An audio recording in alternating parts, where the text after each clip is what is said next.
Halo, Assalamualaikum warahmatullahi wabarakatuh. Terima kasih untuk yang sudah datang ke channel aku. Kalau belum subscribe, tolong jangan lupa di subscribe, kemudian bunyikan lonceng, dan jangan lupa kasih like serta komentar biar aku makin semangat ya. Hanya pengganti episode 187. Kenyataan. Setelah melakukan ibadah subuh di masjid dekat rumah bersama dengan suaminya, Lars langsung pulang ke rumah dan masuk ke dalam kamarnya. Setelah menyimpan perlengkapan ibadahnya, wanita itu naik ke atas tempat tidur dan buka ponselnya untuk balas pesan WhatsApp yang masuk. "Mama, papa mau lari pagi. Apa mama mau ikut?" tanya Herman. "Lagi malas, Pa," jawab Laras dengan tersenyum. "Apa benar Fatan pulang? Soalnya si Bibi bilang semalam Fatan datang membawa tas." Herman mandang Laras.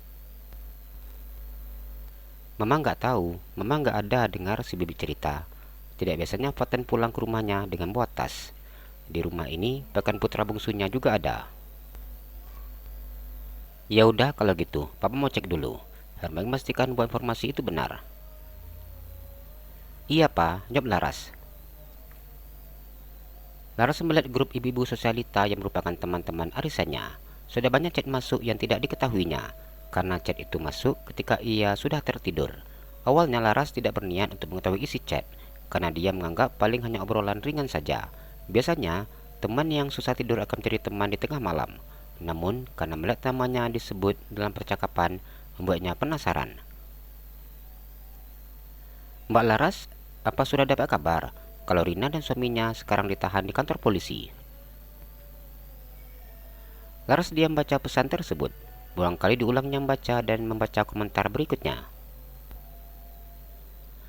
"Apa benar Rina dan Marno ditahan polisi?" Wajah terlihat panik dengan kening yang berkerut. Sampai saat ini ia belum mendengar kabar ini. Laras mencoba menghubungi nomor ponsel salah seorang temannya yang memberikan pernyataan tersebut. Dia ingin mendengar informasi yang jelas, bukan hanya sekedar gosip. "Ya, halo Mbak Laras," jawab seorang wanita di seberang sana. "Halo Esmi, itu chat apa maksudnya? Marno dan Rina ditahan. Apa maksudnya?" tanya Laras yang masih tidak paham. "Semalam Marno bersama Rina datang ke kantor polisi dan menyerahkan diri. Sekarang mereka sudah ditahan. Apa Mbak Laras nggak tahu tentang hal ini? Padahal saya mau tanya panjang lebar," jawab wanita tersebut. "Saya tidak tahu, saya juga kaget dengarnya. Hingga saat ini jantungnya masih berdegup dengan cepat dan tidak percaya dengan apa yang didengarnya." "Mbak Laras ini gimana sih? Katanya mau besanan, tapi tidak tahu dengan keluarga calon besan." Wanita di belakang sana tertawa kecil. "Saya tidak pernah tahu masalah ini. Apa masalahnya hingga dia ditahan?" tanya Laras. "Kasus penipuan." "Maksudnya?" Laras masih tidak mengerti. "Aku sering ngajak Rina untuk nanam saham di perusahaan dia, yang katanya akan bagi hasil dari modal yang kita tanam. Nah, itu ternyata modus penipuan, karena banyak keuntungan yang seharusnya didapatkan nasabah, namun tidak dibayarkannya. Bahkan nasabah minta dikembalikan modal mereka, namun perusahaan tidak bisa mengembalikan. Bukan hanya itu saja, Rina terlibat dalam kasus arisan online dan korbannya, kalau aku tidak salah, mencapai 250 orang. Sebenarnya masalah ini sudah terdengar beberapa bulan yang lalu. Cuma aku kira Mbak Laras tahu tentang hal ini." "Aku nggak tahu," jawab Laras. Sungguh ia sangat malu bila tahu calon besannya seorang penipu. Sudah pasti Laras akan membatalkan pertunangan putranya. "Gimana sih Mbak? Mau jadi besan tapi nggak tahu apa-apa." Laras diam ketika mendengar sindiran tersebut. Benar nggak tahu atau pura-pura tidak tahu? Ismi tidak percaya dengan jawaban yang dengarnya.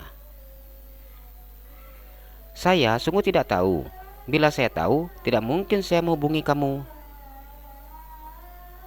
"Apa Mbak masih mau lanjutin tuh besanan sama Rina?" Laras hanya diam tanpa bisa berkata apa-apa.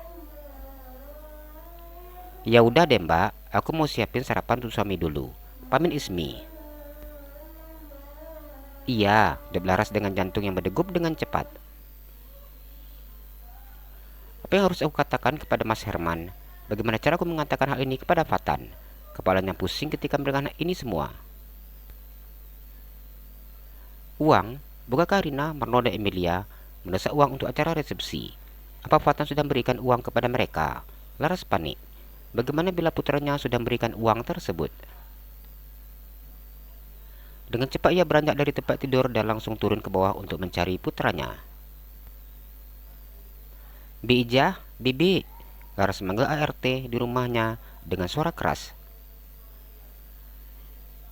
Iya bu, ada apa? Tanya wanita berbadan bulat tersebut. Apa Fatan di rumah? Laras bertanya dengan dada turun naik. Iya bu, itu lagi di halaman depan lari pagi sama papa. Jelasnya. Laras pergi meninggalkan ART-nya dan langsung menuju ke halaman depan rumahnya. Dilihatnya Fatan yang sedang lari pagi bersama dengan Herman. Fatan, Laras memanggil dengan keras. Fatan menghentikan lari paginya ketika mendengar suara mamanya yang memanggil.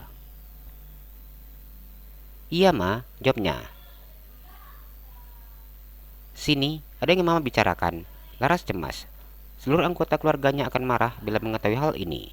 Suami berserta abang-abang Fatan tidak menolak perjodohan karena calon diberikan anak dari sahabatnya sendiri.